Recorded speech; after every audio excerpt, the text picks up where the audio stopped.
Good evening, everybody.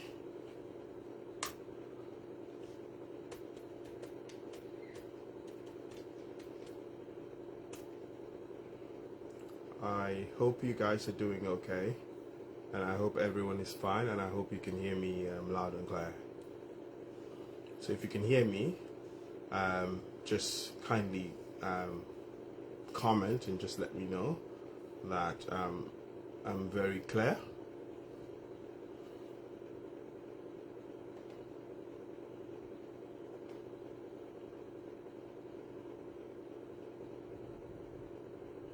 So I'm basically using using the page I use for my blog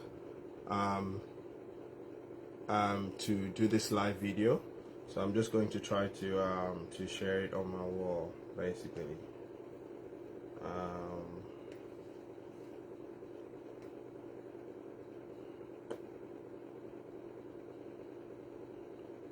So today I spoke to Dr. J Cisse, and she will be joining me. So she will be joining me. She's at the hospital at the moment, but she's going to join me soon.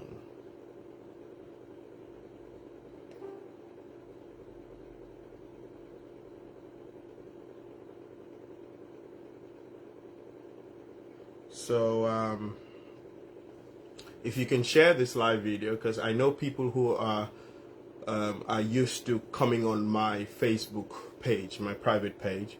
I'm not sure if they're all aware that I'm doing this live video on the page rather than my personal Facebook wall.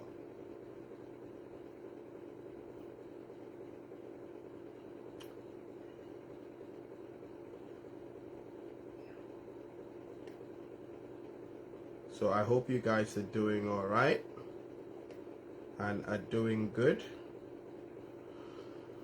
And just give me a moment whilst I try to navigate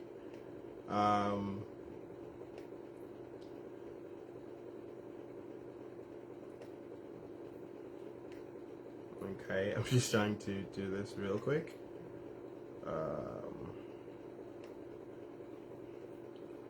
Let me see if this is gonna work like that.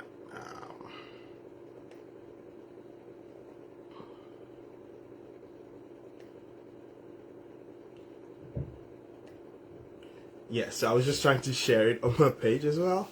So I think I've done that, and I think we're good to go. So sorry, I just need to put the volume on my laptop. Okay, so that has gone off on my laptop now. So I'm basically all set now and ready. So can you hear me loud and clear?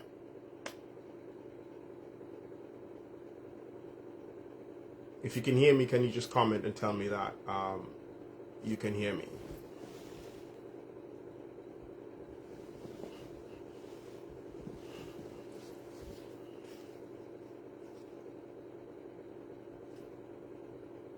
Okay.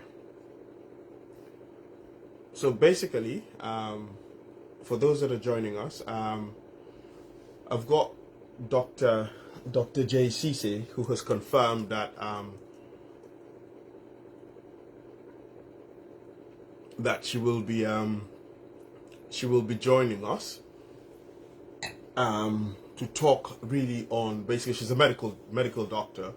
I think she's in the United States, and I think she also practices in Senegal. She's very vast with the the health sector in Dakar in Senegal. So she's going to be joining us as well from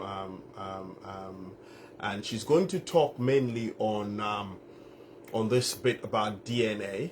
She's going to talk about DNA samples, how it is taken, how it's conducted, the procedures that are involved. I'm going to be asking her questions. I'm going to ask her questions on DNA and the collection of DNA samples, the use of blood to conduct DNA and paternity test. I'll also ask her questions on the use of other biological samples, for example, hair, saliva swabs, and skin tissues, or just anything really that amounts to a biological sample that would be used to ascertain a DNA and or a paternity test. Then I'll also probably ask her some questions on the legality of the process. That is the legality, the procedure that is used in the collection of these samples.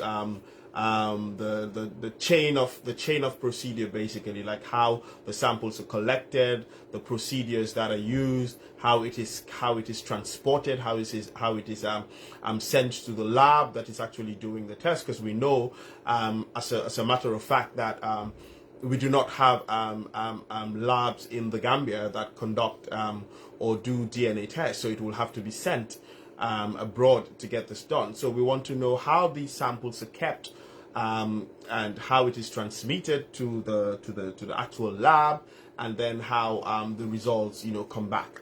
We would also talk about. I mainly want to ask to talk about, because that is the biggest worry. So we've had people who have been genuinely concerned about this DNA sample and the DNA testing.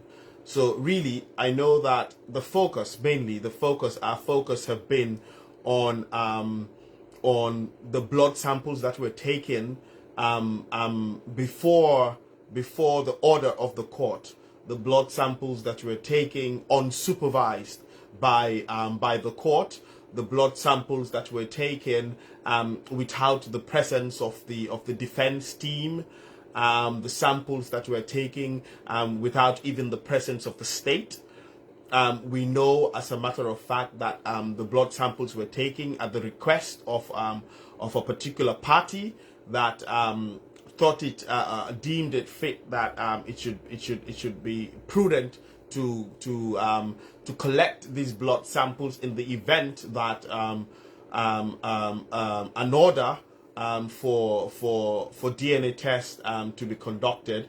And apparently, from what I'm told from people that were there, was that the state was called and the state was informed that the said child was in a very critical condition and would not make it, and therefore they thought that it was very prudent to collect these samples. So really, that's what we would wish to speak to Dr. J on. I mean, I'm a lawyer. Even though I'm still, I haven't completed yet. I'm doing a master's of law in medical law, which deals with these kinds of things. It deals with medical negligence and stuff, but I'm not yet certified, so I don't think I am authority to speak on this. So therefore, I'm having Dr. J to come in and, in collaboration with myself. I think it would be quite interesting and a really good thing to do. Now, before I start, I want to just to just talk about something real quick. So today it was brought to my notice that the General Legal Counsel wrote a letter addressed to the President of the Bar Association of the Gambia, which is the Gambia Bar Association, which is Mr. Salutal. And the letter was also addressed to Lawyer Mbye, who is also the president of the Law Society of the Gambia. So Mr. Mbye, of course, if you all know, just to give you a bit of history, is that we only had the Gambia Bar Association for a number of years. We only had the Gambia Bar Association, and then of course Mr. Mbye broke away from the Gambia Bar Association and formed his own bar association, parallel to the Gambia Bar Association. So he's got his own association, and it is called the Law Society. So not everybody. So it's not a must. It's not a legal requirement that as a lawyer you must be part of the you must be a member of the Gambia Bar Association. No, that is not a legal requirement as a legal practitioner in the Gambia. It is encouraged, it is advised to be part of the Bar Association, but in the Bar Association is just like any other association, and you have a constitutional right to association, so you can choose to either associate with and be a member, or choose not to be a member. I mean, I worked with a legal practitioner. I worked for a number of years with a legal practitioner. Those of you who know me would know who she is. She's not a member of the Gambia Bar Association. She's not a member of the Law Society, and she's one of the foremost senior legal practitioners in the Gambia. So it is not a must. However, so this letter was sent and brought to my attention. It was forwarded to me that the General Legal Council had written to say that they have taken note of legal practitioners that are talking and or publishing and or granting interviews with regards to ongoing criminal cases. To be quite honest, I would I felt that really this letter was directed to myself, and of course a prominent Gambian lawyer, a leading legal practitioner in the Gambia, Mr. Aziz Bensouda, had also made a comment on his Twitter account where he stated absolutely and in very clear terms, and in fact he attached a citation of the relevant rules of court, where he mentioned that the judge in the Bob Keita trial adjourning a matter, a criminal matter, to October, 3 months from in July till October, was not legal. He then proceeded to attach the rules of court, where of course it is expressly and clearly stated that criminal matters are given the urgency it deserves, and that it is nowhere provided for in law that courts should take a vacation when there's an ongoing criminal matter, and that really a matter of such public interest, where the public scrutiny, the public eye is really looking at the judicial system and looking at our justice delivery system. One would have thought that at such a critical stage in our history, at such a critical point in our nation's justice delivery, where the entire nation is just focused and has taken very keen interest on this matter, that you would have thought that this would not be the right time where the judiciary would expose itself in carrying on with a tradition, carrying on with an occurrence that is neither based on law and or provided for by the rules. So of course I don't think that sat well with members of the judiciary. And of course, the General Legal Council wrote a letter where basically it was asking legal practitioners to desist from talking about ongoing criminal trials. However, the world has phenomenally moved. So you see, I had mentioned some time ago where that our rules and laws are so archaic. They are so old that if you come and mention these laws in England, where most of these laws originated from and were taken from, I mean, they will laugh at you. I mean, gone are the days where where people are you know, are stifled to mention and or talk about ongoing criminal cases, ongoing cases in our courts. I mean, if you watch CNN, you know there's a particular program that's just, it's just all it deals with is just talking about cases, making opinions, making I mean, they have lawyers who come and talk about these cases. They form opinions.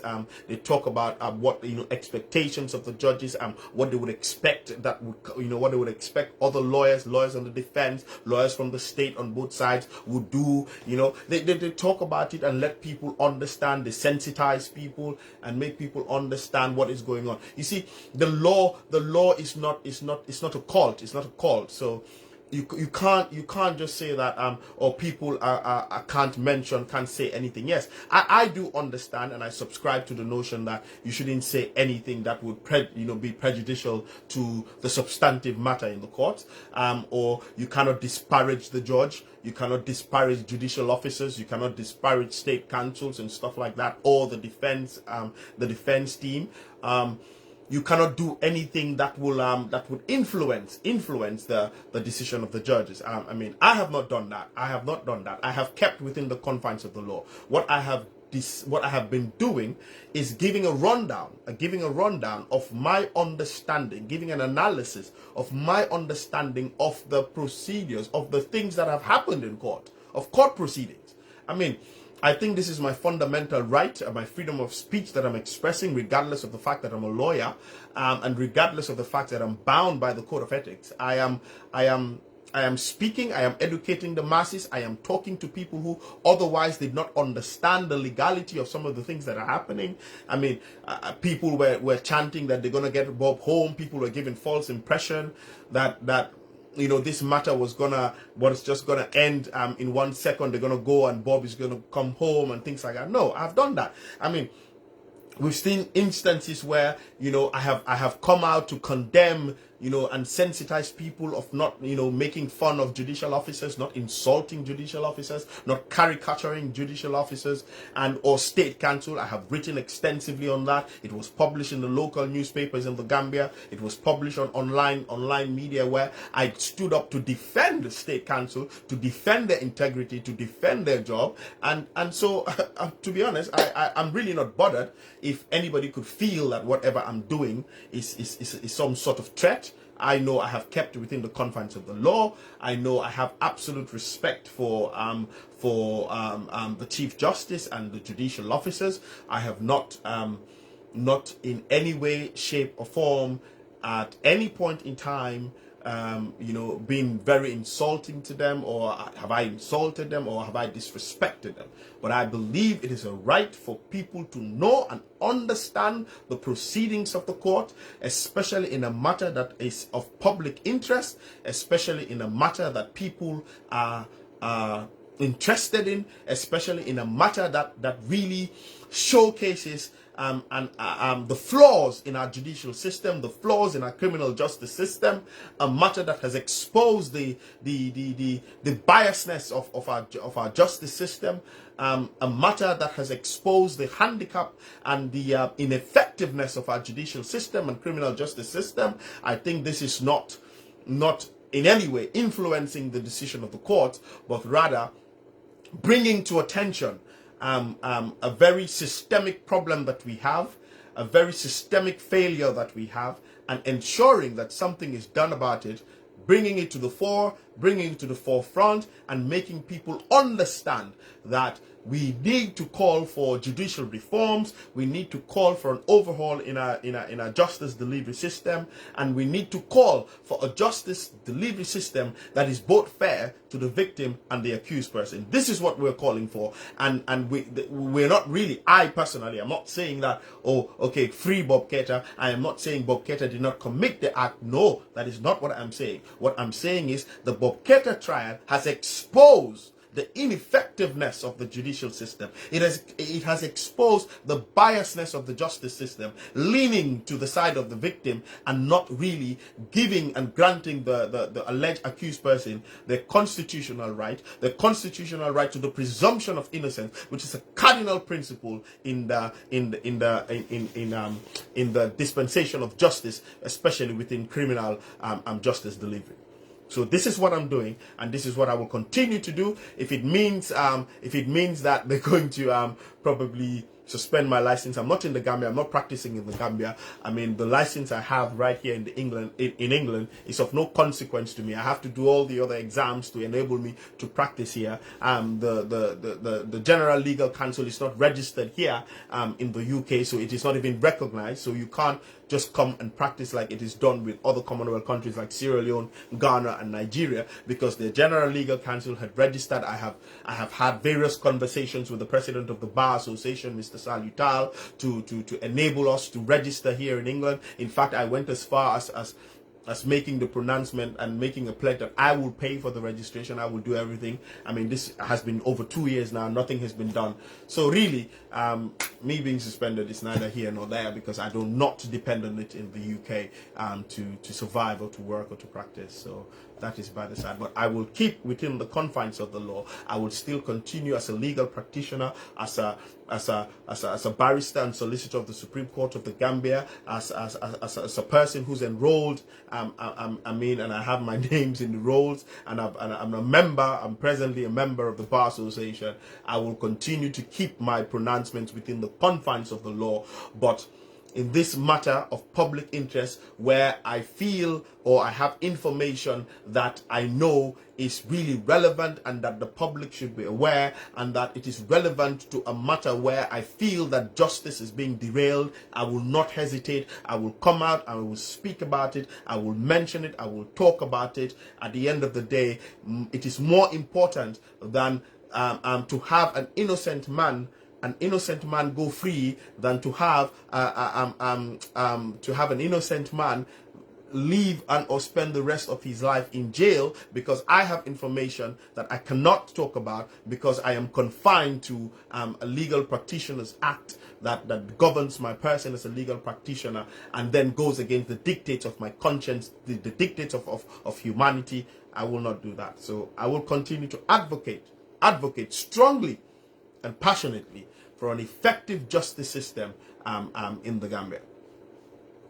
Now, that said, I have a very, very, very, very important thing that I want to share with the public. Now, we have a lot of individuals who claim and hold themselves to be feminist. And these individuals continue to make or paint a particular picture in the public eye, in the public domain, that they are absolutely a victim-led and a victim-centered organization. I don't know if it's an organization or whatever it is that they have.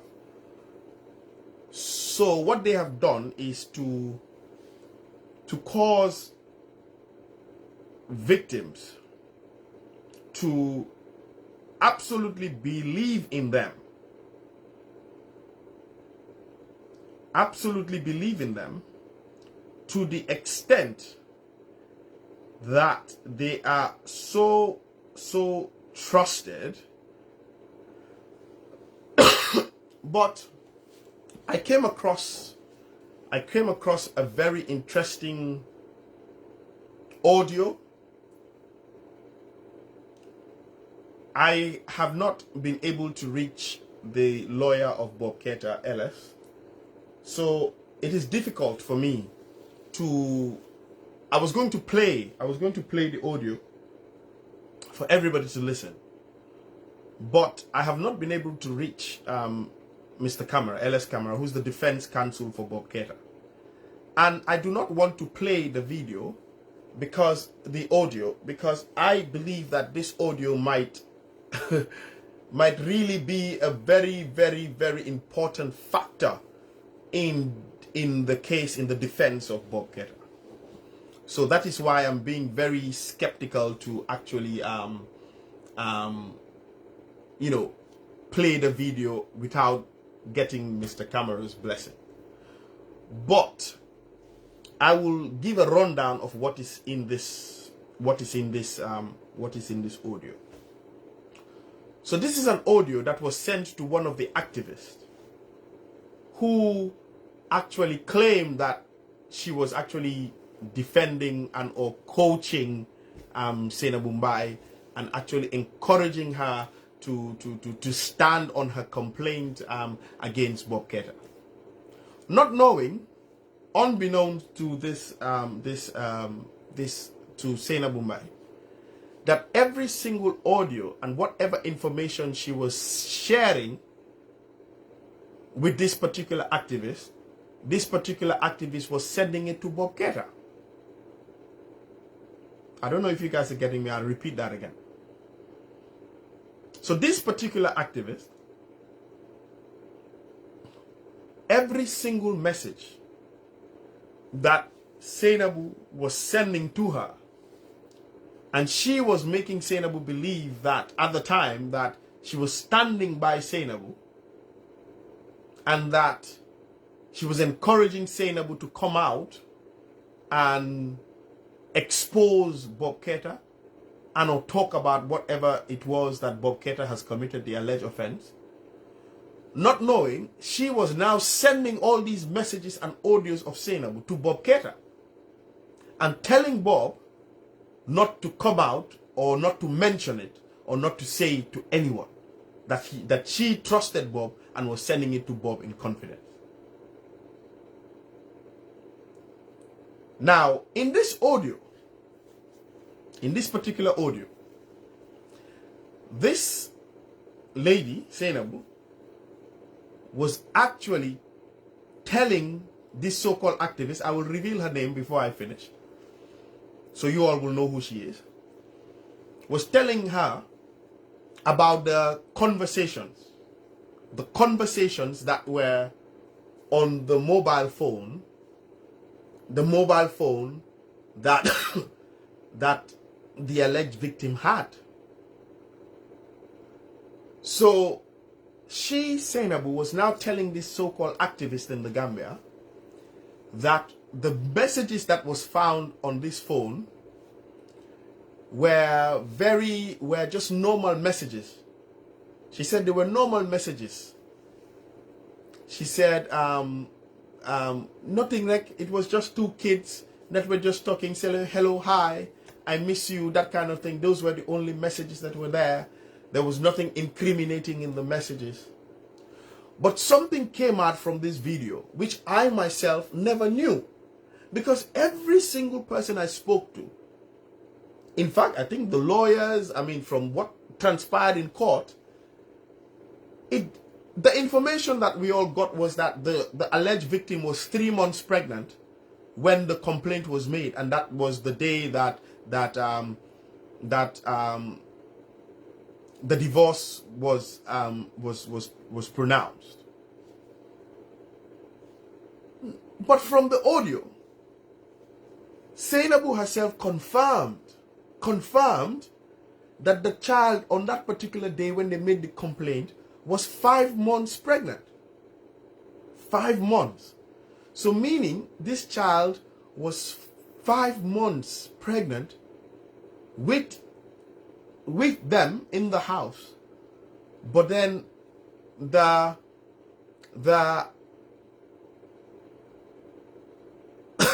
picture that is being painted is that they found out and she was 3 months pregnant. No. I believe that, and this is my opinion, that she already knew that the child was pregnant. And the question I've always asked myself, and the question that I have continued to make mention of, is that why would you wait until when there is a divorce, until when you fall out with your husband, to now make a complaint?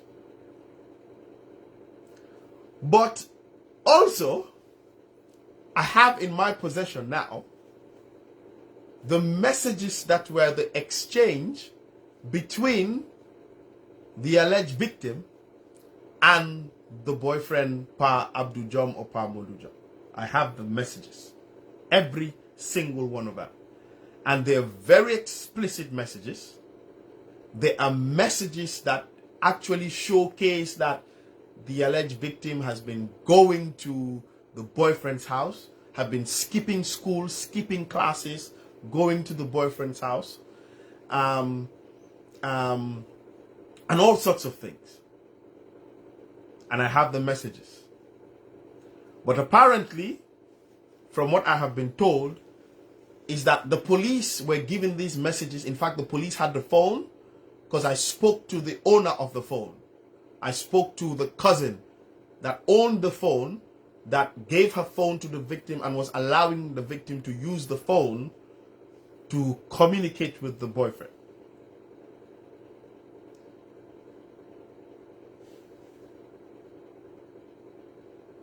And why wouldn't I? I will mention the activist's name. I will. The person is Lala Touray. It was Lala Touray. I will say it. I don't care what she counters. Of no relevance to me. It's absolutely of no relevance to me. And I will counter. If she counters, I will publish all the messages that she sent. All the messages that she sent to Bob Keita. Lala Touray. All the messages that she sent to Bob Keita. I will publish the messages, because she did do that.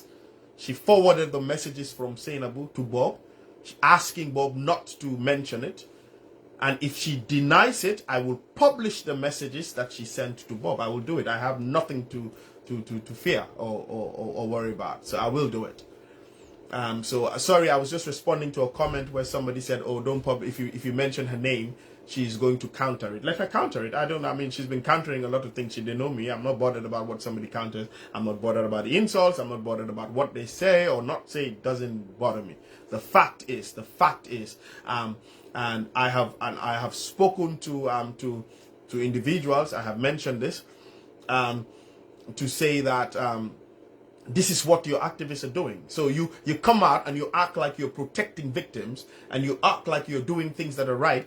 And remember, this was the same Lala Touray that went on Kerfatu to say she does not know me. In fact, if you go on my wall, you would see that I published all her messages to me, that she was talking to me for almost 3 years. She went on Kerfatu and denied ever knowing me. She said she just saw me or had me in person about a month or two ago, or something of that nature. But this is what she did. This is exactly what she did. So that message is because what happened initially, I was sent these messages by Bob. So Bob sent me these messages showing me the double standards that some of these activists were playing.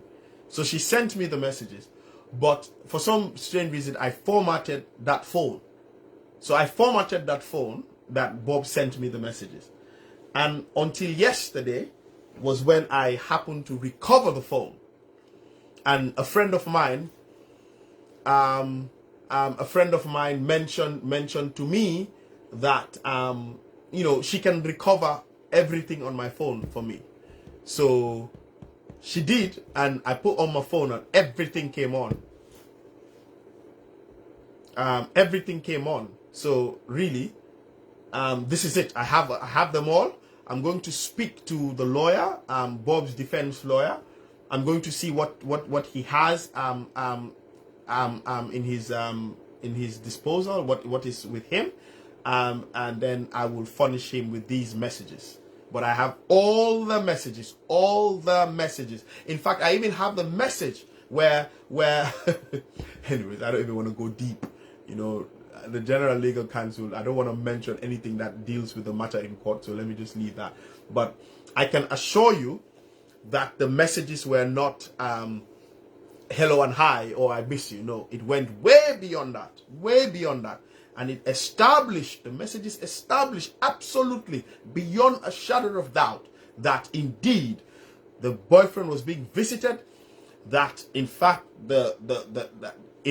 anyways, let me leave it for that. But so this is what happened.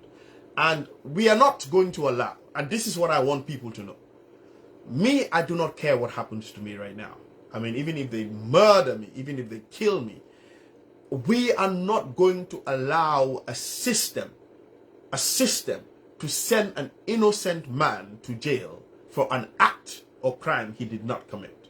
No. And in this particular audio, I will tell you, Sainabou Mbye was telling Lala Touray that she knows why Bob is saying that she is not the father of the child and not responsible for the pregnancy. She said it. She said, I know. Man, I will say it in Wolof to repeat what she said. She said, man hamna lan mota. Oh, okay. She says she knows it. She knows why Lolu dafa risky. That's how she said it. She said Lolu dafa risky. But me, I know. I know. She said, I know. So meaning that she knows that pregnancy is not for Bob. She knows it. She knows it. Absolutely. She knows it. She knows it. And she told Lala Touray, she sent a voice message, and Lala Touray sent that message to Bob. And Bob sent me the message. She knows it. Absolutely. She said it. But what she was saying in the audio, she was saying, why mom, she's sure ne Bob raped the girl. Because Bob Sufa, what she said was, Bob Sufa Jaruton, Halebidu Oturam. This is what she said. Bob Sufa Jaruton, Halebidu Oturam. Why ban hamna lan mo tahmune du mom. Hamna luta. So which means she has an information. She knows. She has an information. She knows. But then she went on to say that why Lolu dafa risky. Oh boy, why Lolu dafa risky. So, you know, really, we're not going to let this slide. We are not going to let this slide. This is a public interest matter. This is a matter that, boy, we are ready to put our lives on the line. We are not going to let it slide. Bob is not going to go to jail for a crime he did not commit. If he committed the crime, fine. If he committed the crime, it's not my business. Not my business. While a crime that he did not commit, he won't go to jail. Wallahi, he won't go to jail. I'm telling you this. I am telling you this. He is not going to jail for a crime that he did not commit. No way. No way.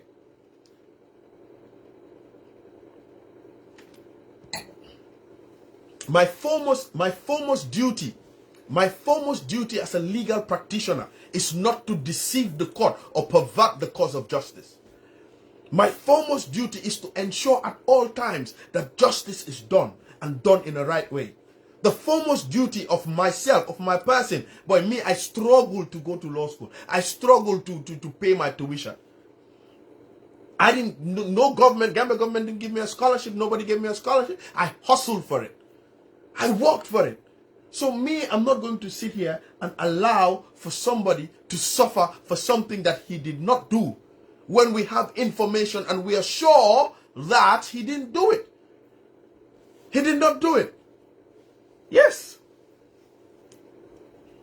We are sure. He said it. She said it right there. She said it. She said it. That Dumako, I know why. I know why he's saying that. I know why he says that, why he believes. Man ham na luta mu believe ne mom jurul halebi. Why lolu dafa risky. Lolu dafa risky. So I don't know what the risk is. I don't know whatever it is, but we will ensure that this particular audio, in Bob's defense, it will be played in that courtroom for all to hear. That particular audio will be played in that courtroom for every single person to hear. I have all the evidences. So it's not only the audio. I have the screenshot of the audio going into Lala Touray's phone. I have the screenshot of Lala Touray sending the voice message to Bob. I have the screenshot of her telling Bob not to mention it. Yes, and this is the activist, part of the activist. Yes, I have it. I have it. It's here, right here. Except they come and break my house. and take it, it's here. And even if I die tonight, I have already sent it to somebody I trust to ensure that it gets to the defense team. It will.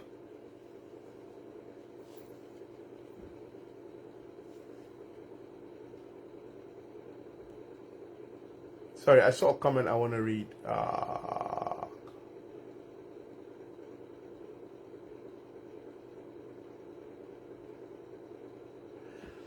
Yeah, carry on. So that's what it is. So we will.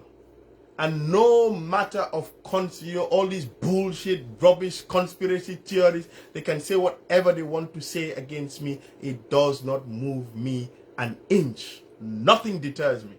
Nothing. Nothing. We will bring it to the forefront. We will allow and let everybody know what is going on. Everybody will know what is going on. This is what is happening. And if she responds to me, I will keep quiet and wait. If she responds to me that I'm lying, that what I'm saying is not true, I'm sure somebody will see it. Somebody will screenshot her message to me. Then I will publish the messages. All her exchanges, I will publish it for everybody to see.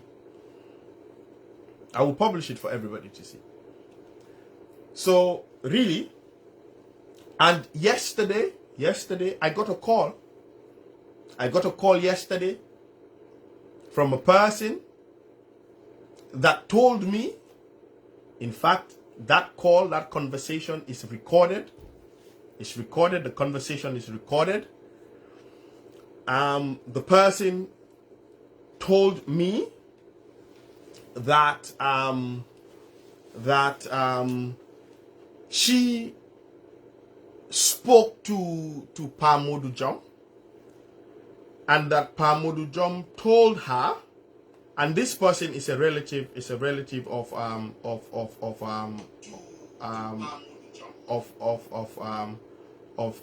sainabou, and that Pamodu Jom told her that he was indeed responsible for the pregnancy. That he was indeed responsible for the pregnancy, but that he has been constantly threatened. Constantly threatened. Constantly threatened. And that is why he is keeping on the low. But apparently, they said that when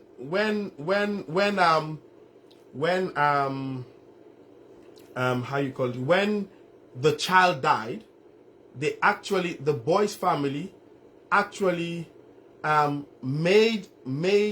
had a delegation that went to sainabou's house to ask, and this is family that told me this. This is family that told me, right? Family. So I am not the one saying what I'm saying. I'm just repeating what I was told. And that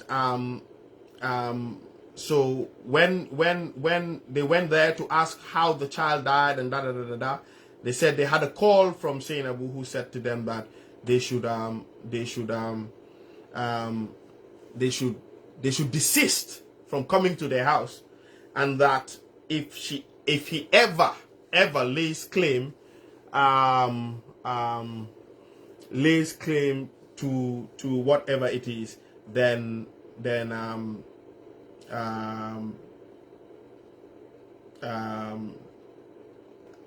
hold on one second. I just want to do something real quick.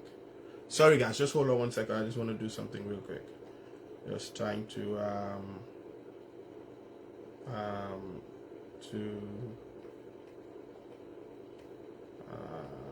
get this thing going on. Sorry guys, just 1 second. I'm just trying to get this thing, to see if I can get this thing out so that you guys can see it.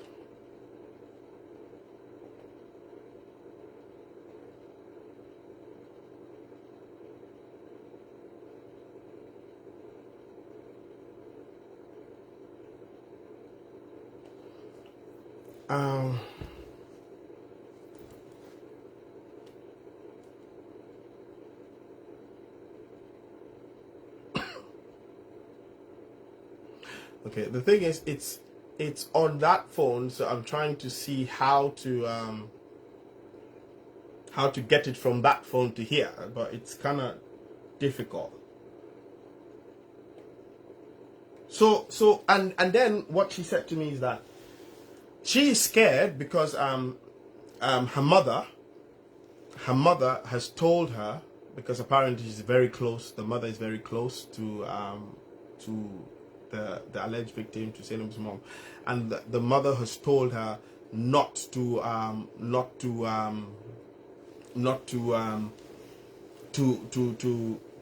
get herself caught up in this matter. But she is struggling. She says she is struggling because she said because as far as she's concerned, she knows that there is an innocent man who's being framed, and she has the information, but she cannot do anything. She can't do anything. She says she does have the information, but she can't do anything because, of course, she's living under her mother's roof, and her mom has told her that she can't get into this matter. But she knows. She said she knows absolutely 100%. 100% she knows. She has the information.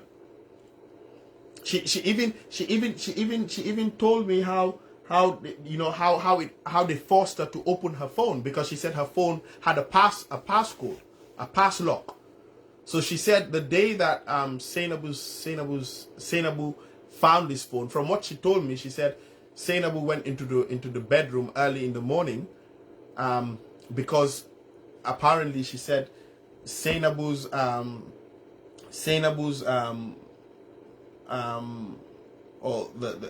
said it was a Sainabou and Bob had their bedroom, and they had a toilet, but something went wrong with the plumbing in the toilet, so Sainabou was going to use her toilet in her bedroom, and then Sainabou heard the phone vibrating, because Sainabou did not know she had a phone. And when Sainabou had the phone vibrating in the cupboard, I think somebody was calling her that early at that time. That was when Sainabou went and tried to find the phone, and Sainabou got the phone. So when Sainabou got the phone, then Sainabou couldn't get the girl, the alleged victim, to open the phone. She refused. She said they did everything. She refused to open the phone. And then they asked who owned the phone. She said the alleged victim ran to her house to tell her that, if they ask you, tell them that the phone, you gave me the phone to charge, that you were charging the phone. So she said that was how they called her to come. And when she came, she told them a similar story. But before she left, she told her mom, this is what has happened. And she has asked me, the reason why she came here is to tell me, to say that the phone was locked. So when she went back, and she said Sainabou called her, she went, and Sainabou was like, she explained the story, and Sainabou was like, no, I don't believe that. And she was like, yes, that's what it is. So Sainabou tried to force her to open the phone. And so that was what eventually she gave Sainabou the password, and that was how they saw the messages and everything. So she said they took the messages and everything, and then eventually they gave her the phone. So she said she took the phone home. When she took the phone home, she said later, when the matter went to the police. So let me make this clear. I want to make this very clear. That when this phone was found with everything in it, these people, Sainabou and Bob, were still married. They were still married. Nothing happened. The girl took her phone. They gave the girl back the phone. It was when this divorce happened, and this complaint got to the how you may call it. This complaint got to the. So sorry guys, let me just do this 1 second.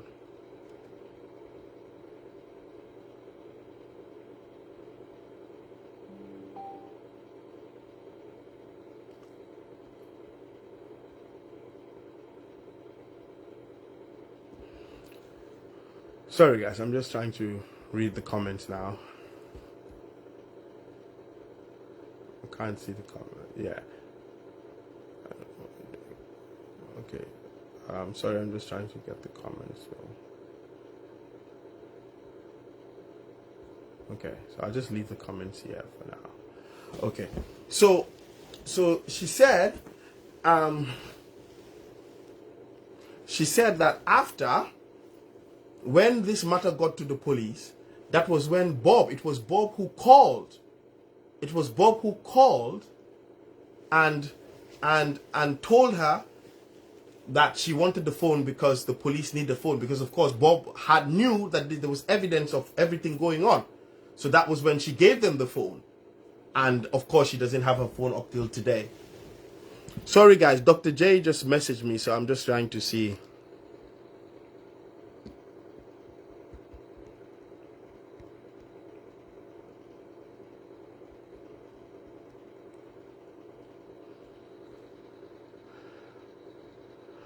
Sorry, Dr. J just messaged me.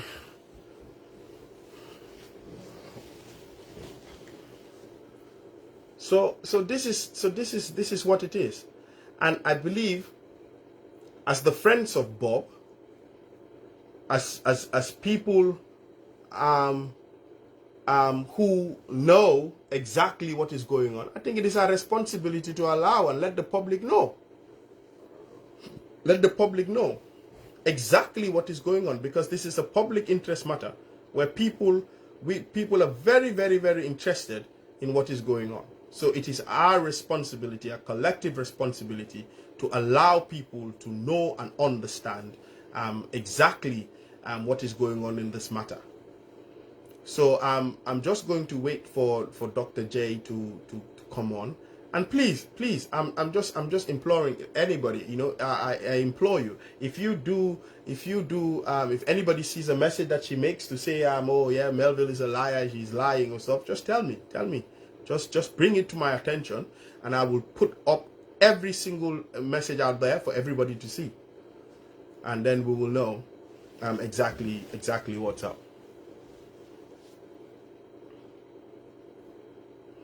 Well, ma'am, that's exactly what she said. She said she was not aware. She did not know. She apparently only knew on that particular day when she was already said. But that is not you know, we don't believe that. We don't believe that, to be honest. I mean, nobody believes that. But that is the situation. So I'm just waiting for you see, okay. Now I know people are saying the police still have the phone. The police still have the phone. Let me explain this. In fact, the recommendation of the police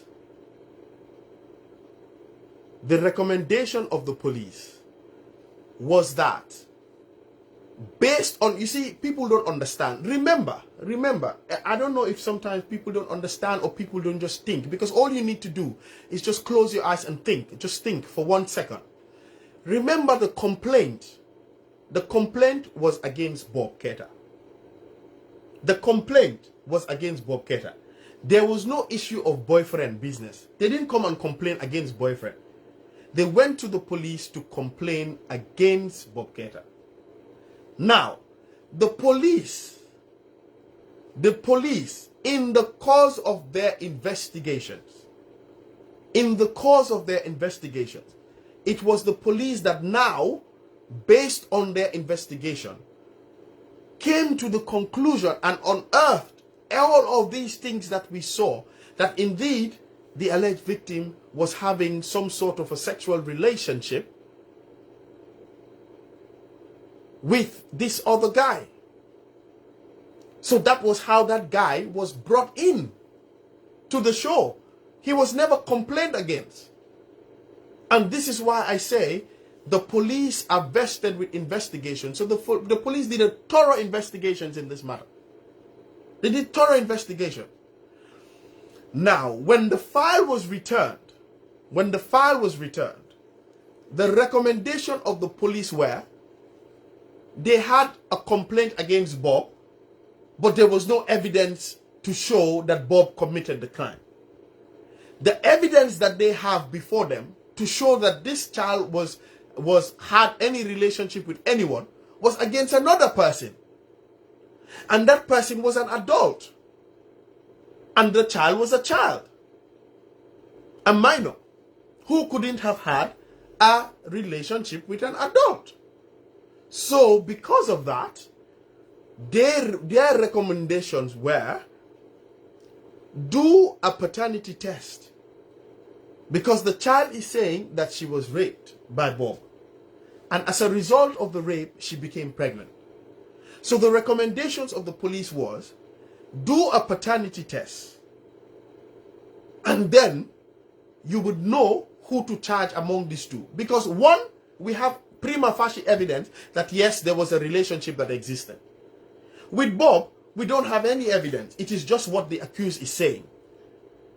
Therefore, to do justice to this, what is prudent, what is right, carry on and do a paternity test. At the time the child was still carrying the baby, so the pregnancy had not gone to full term yet. So they said, okay, we will grant both police bail. We will grant both police bail. When the child is born, go one step with the investigation and determine the paternity of the child. Remember, the child was already 5 months pregnant when the complaint was made. I kept saying 3 months. But when you listen to this audio, from the other side, from Sainabou herself, she said the child was 5 months pregnant.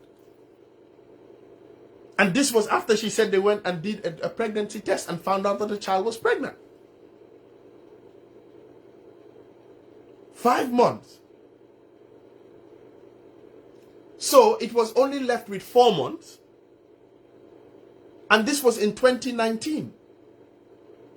So it was 4 months. The child is born. You do a paternity test. And then you are able to determine the paternity of the child. And that will give you an idea. Amongst these two persons, one, the victim is pointing a finger to. The other one, the evidences, the phone conversations, their pronouncement, the boy's confession to them that yes, and admittance that yes, I am in a relationship with this. Those were the prima facie evidence before the investigators. Now, the question that everyone should be asking, and the question that is even on my mind, who was responsible? Who was responsible for making that decision that went against the police recommendation? And that decision that decided, okay, this boy, the boyfriend, should go and that Bob should be charged. Now, the question that should be asked by everyone is, what was so special? What was so unique? What was the evidence that they had at that time to show that indeed Bob was responsible and that some certain prima facie evidence has been established against him, and therefore the matter should go to court?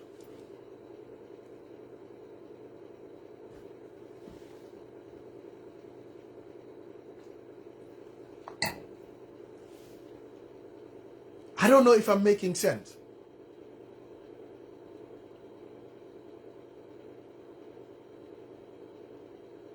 You had no evidence against one man. Except, because remember, Sainabou said that it was her sister that said that Bob raped her. Therefore, Sainabou said she was standing by her sister. So that is hearsay. Sainabou is acting on what the sister told her. Now, if there was no evidence whatsoever, and it was just the sister pointing at Bob and Sainabou supporting her sister, I can understand as a minor, you should listen to her, you should investigate further. But the difference in this matter, the circumstances that is different, is that evidences came to show that this minor child had another relationship with another adult.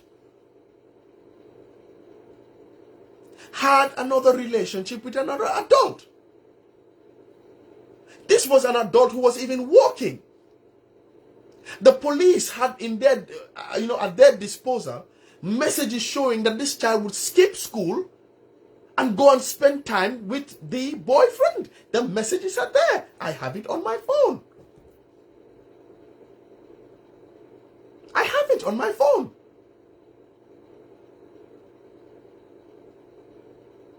In fact, there were some messages where the boyfriend was telling her that, when I was walking you home the other day, when you were leaving my house and I was walking you home, you did not feel happy. What happened? So really, for me, the biggest problem I have is what was so special about this boyfriend to go home and what was so special about Bob to be charged. Because, and I watched the Gis Gis program today, and in that program, somebody mentioned that, the DNA, you can do the DNA, you can do everything, but I cannot agree to that. I cannot agree to that. This is a matter that has been ongoing for 2 years, for more than 2 years. And every single person that has testified in this matter, it is a public matter. Every single person that has testified in this matter can only say and testify what was said to them by the victim.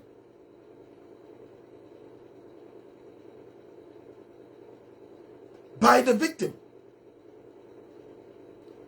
And I know that a legal, not a legal, but a medical officer testified. There is no way a medical officer in the Gambia can testify and say authoritatively that, this child had sex once and was only penetrated once. That is bogus. That is not true. That is a fen. That is a big lie. That is a massive lie. Loludu Dega.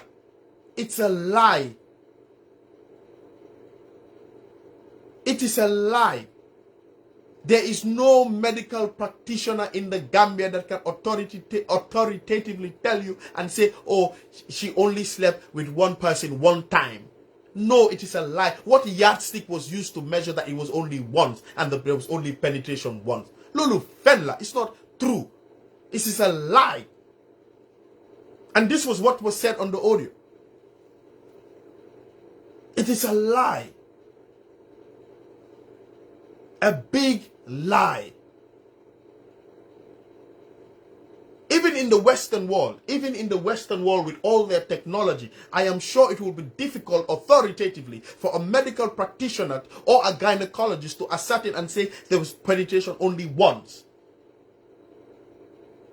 You can make conclusions to say that there were bruises here and there was a first, there was this, there was that. But to say that there was penetration only once, and secondly, let me make hey yalla, me sometimes I don't even want to talk, because me sometimes I just wish I was the defense lawyer in this matter.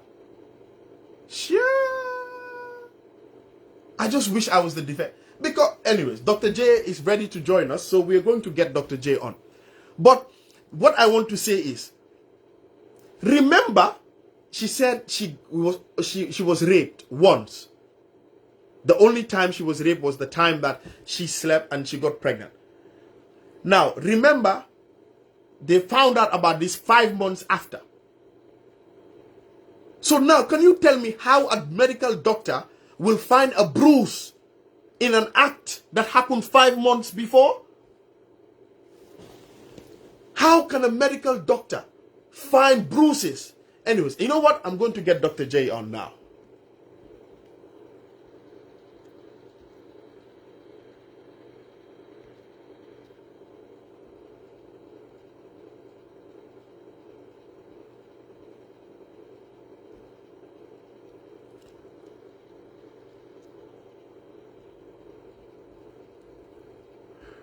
Okay, I can't find Dr. J's request.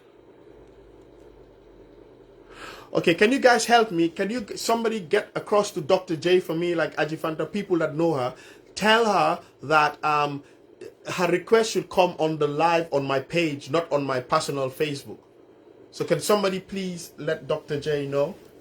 Because she's sending me the request on my other Facebook, but I want her to come on live here. Can somebody do that for me?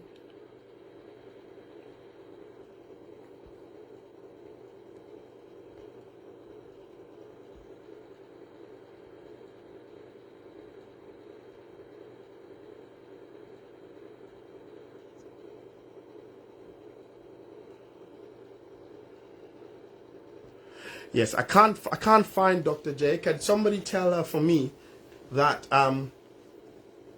that the request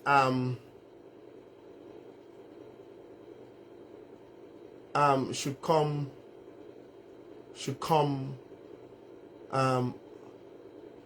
so really, so you have, what you have in Gambia is you have medical practitioners that just lie. They just lie. They just lie. They try to identify, to say they're feminists, they're this. They don't even have a conscience. They don't even have a heart. How can a medical doctor find bruises? Can somebody send Dr. J my Facebook page? She doesn't have it. Please, if you can help me, because I'm using the same phone. Or let me try with my laptop. Hang on. How can you find bruises 5 months after? Remember, it is normal standard police procedure when a victim comes for them to take the victim to the police to ask, to find out, get a medical report and stuff. And this doctor, I cannot even imagine that this doctor would stand and say such bogus rubbish, bogus nonsense.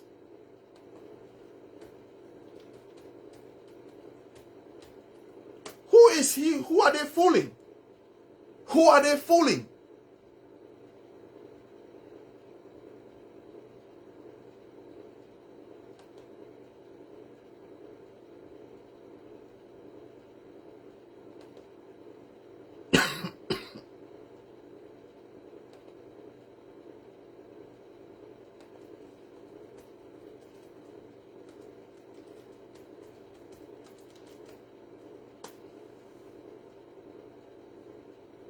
Can somebody please send a link of my page to Dr. J, please?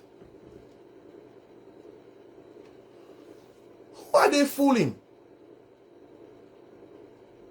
A grown man, a grown doctor, a medical practitioner. You go and stand somewhere, anywhere, and testify and say that she was only penetrated once. 5 months after the act? 5 months after? And a wound does not heal? My goodness me, even if you were diabetic, sir boy, I think you would have had some sort of healing. What? Absolute ridiculous.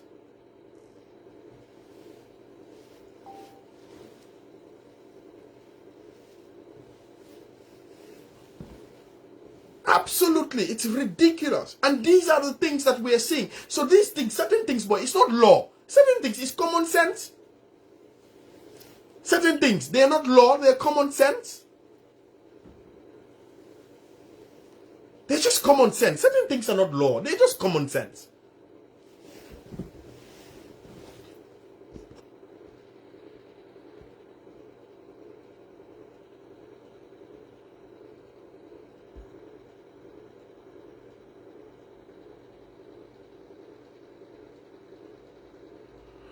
I'm still not seeing Dr. J. Has she sent me a request yet? Okay, probably not. And I am going to extensively research. I am going to extensively research, even in America and in the UK, if it is possible to determine bruises and whatever penetration, the amount of penetration once, twice, 3 times, whatever, 5 months after.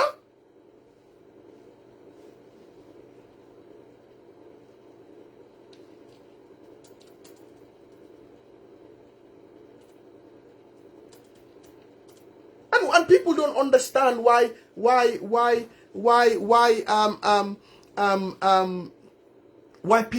everybody's just concerned about this case.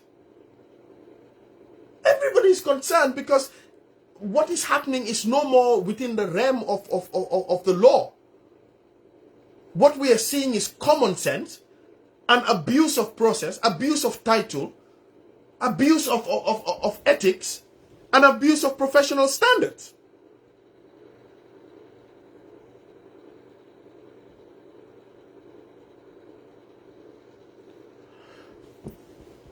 I still cannot see Dr.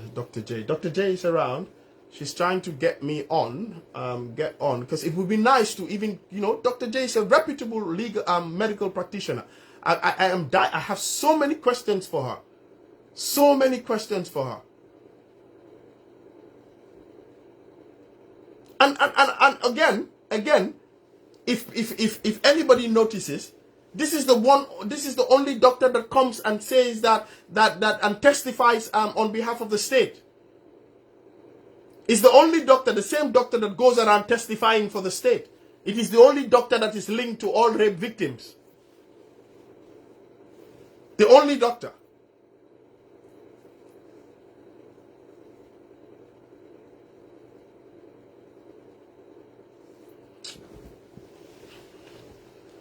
I'm just gutted, man.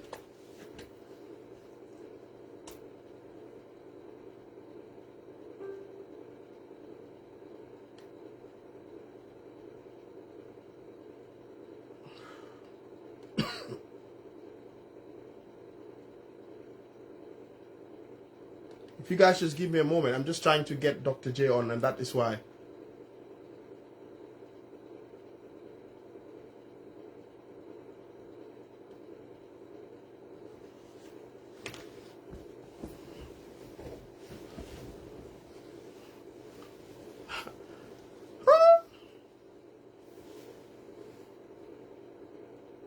Hadijatu Kinte. Okay, you've sent it to her. So let's see if she has sent in a request. Now.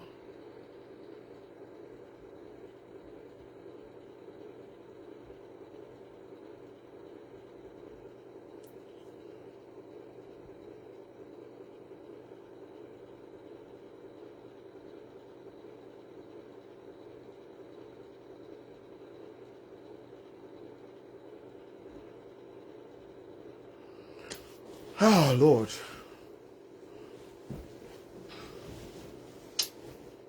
No, but I'm sure in defense that why? How can you do these things?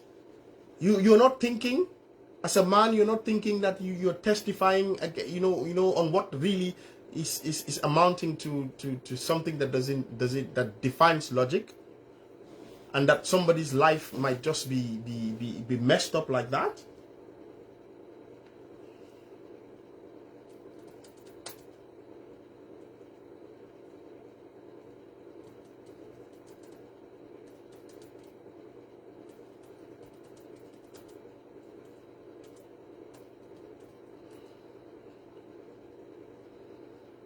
And now, because of the way and manner by which everything has the way and manner by which this case has progressed, the way and manner by which the case was prosecuted, the way and manner by which things are happening, things surrounding the case that is in the public domain that people are finding out, about.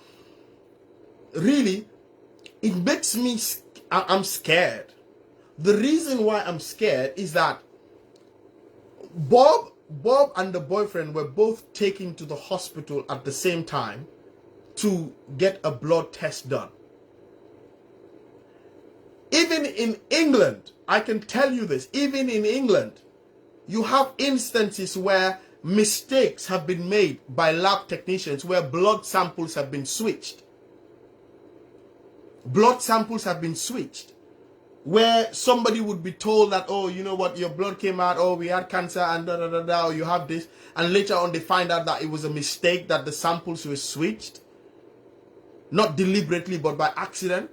Let alone a matter that is so contentious in Gambia that I know, that we know.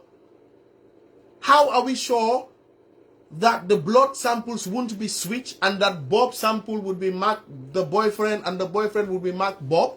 This is such a serious matter that you cannot leave anything to chance.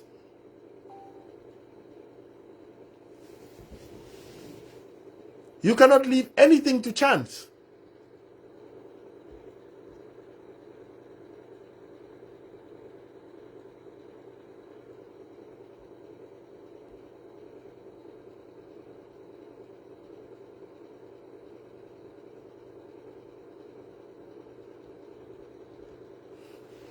I'm sorry.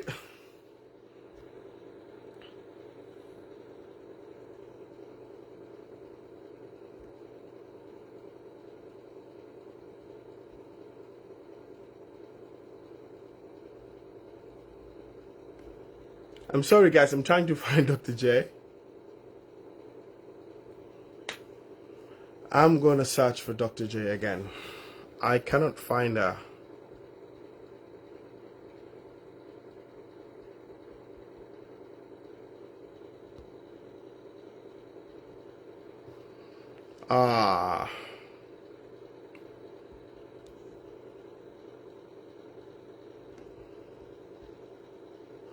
Unfortunately, I can't find Dr. J. I am not seeing her request, so I don't know how to go about it.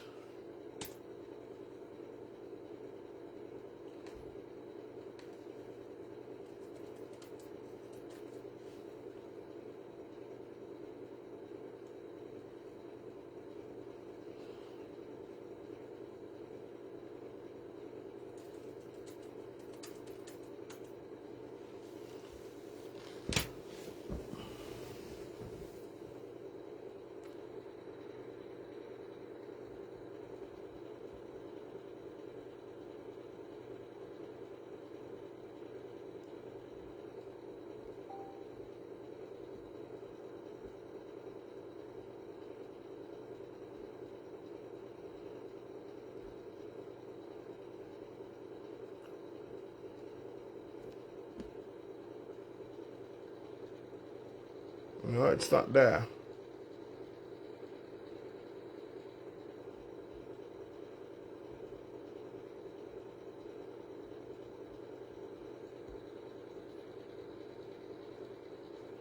I can't see Dr. J. Sorry guys, I'm just trying to get through to this.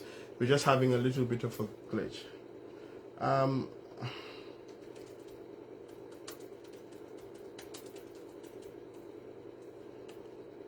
Sorry guys.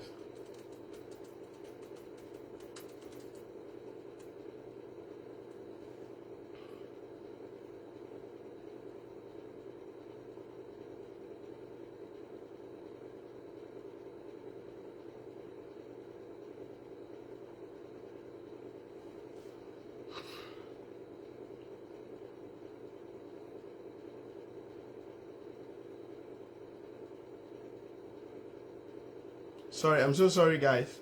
It's just because we're trying to get Dr. J to come on.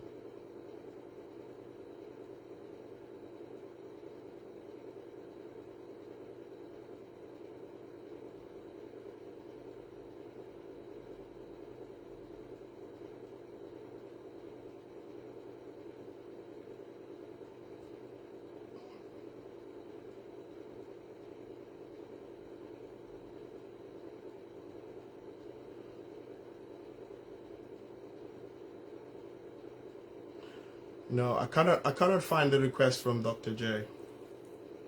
Dr. J, I don't know if you're watching, but I've used my laptop and I still can't find the request. No, I cannot find the request from Dr. J. I can't find it at all. So I don't know how to go about it now.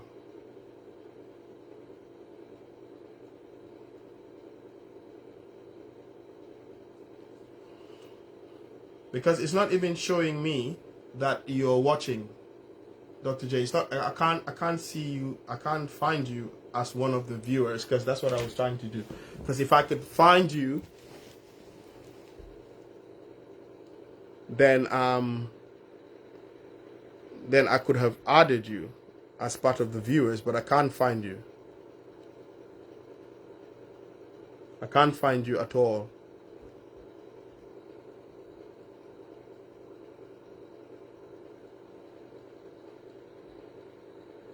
Yeah, I can't find you at all. Okay, now I can see you. So now can you send a request now?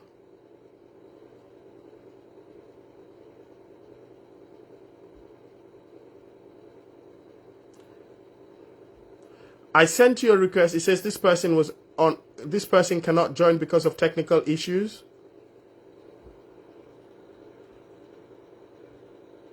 I just sent you a request now.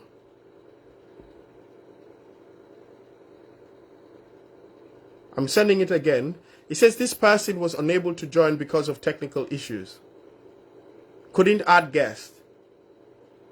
So I don't know if you're watching. Are you watching it directly from my page, or are you watching it through my Facebook page where I shared it? Dr. J.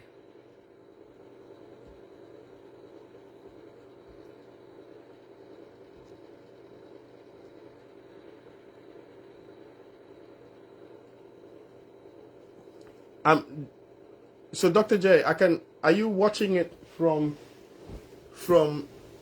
your, because I just sent you a request. It's saying you can't join because of technical issues.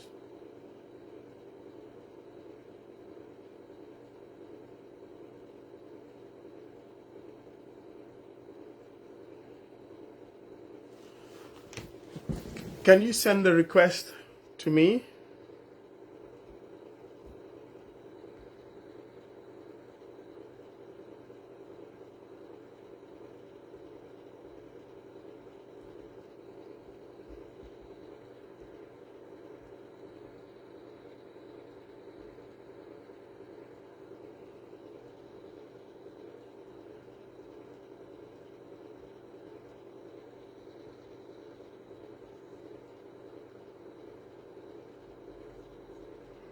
Okay, I just added you, but it says the person is unable to join because of technical issues. I don't know what that is.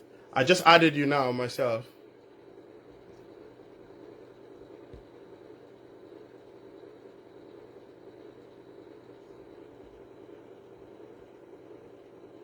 It says couldn't add. So I'm just going to Dr. J. I'm just going to try to add someone else and see if it's just no, Ajifanta is not working. I've tried that. I'm going to try to add you, Ajifanta, and then I will know if it's just me or if the problem is from me or Dr. Cisse.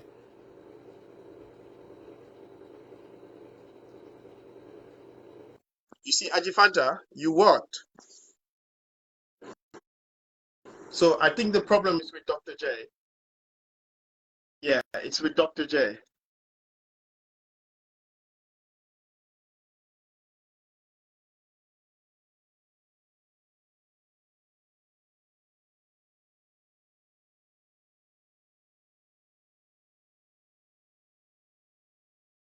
Yeah, I think she has to follow me first before I am able to tag to add her.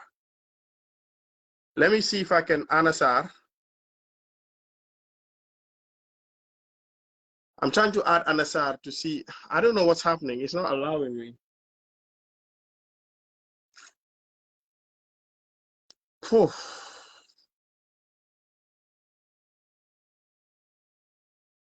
Okay, tell doctor to close her Facebook page and then come back.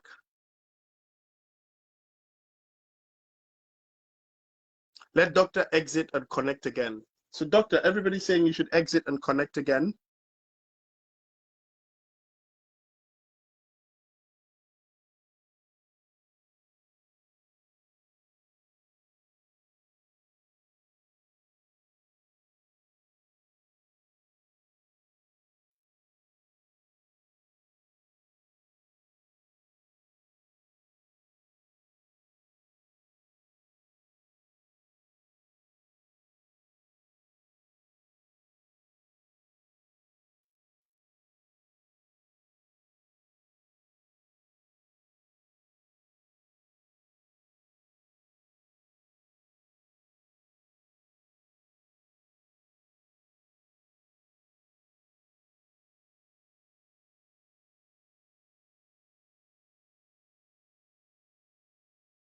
Anasar, I just accepted you. So I don't know what's going on because it seems I've just accepted you, but it just says adding Anna.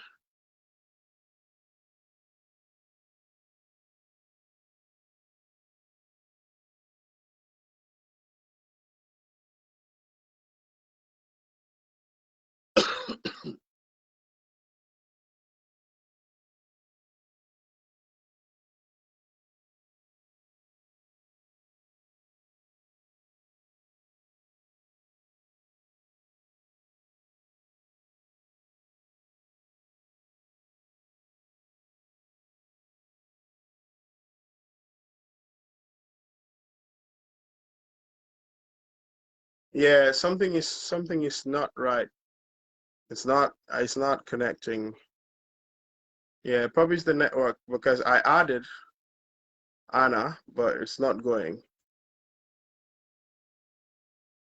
Yeah, when I add, it says connection fail. Um, I don't know what is happening.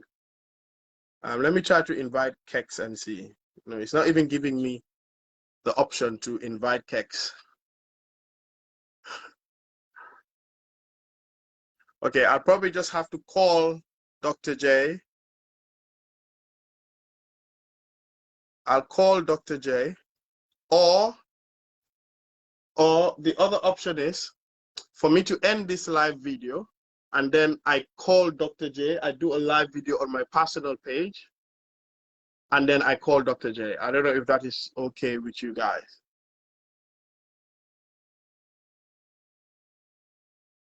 If that is okay, I can do that right away.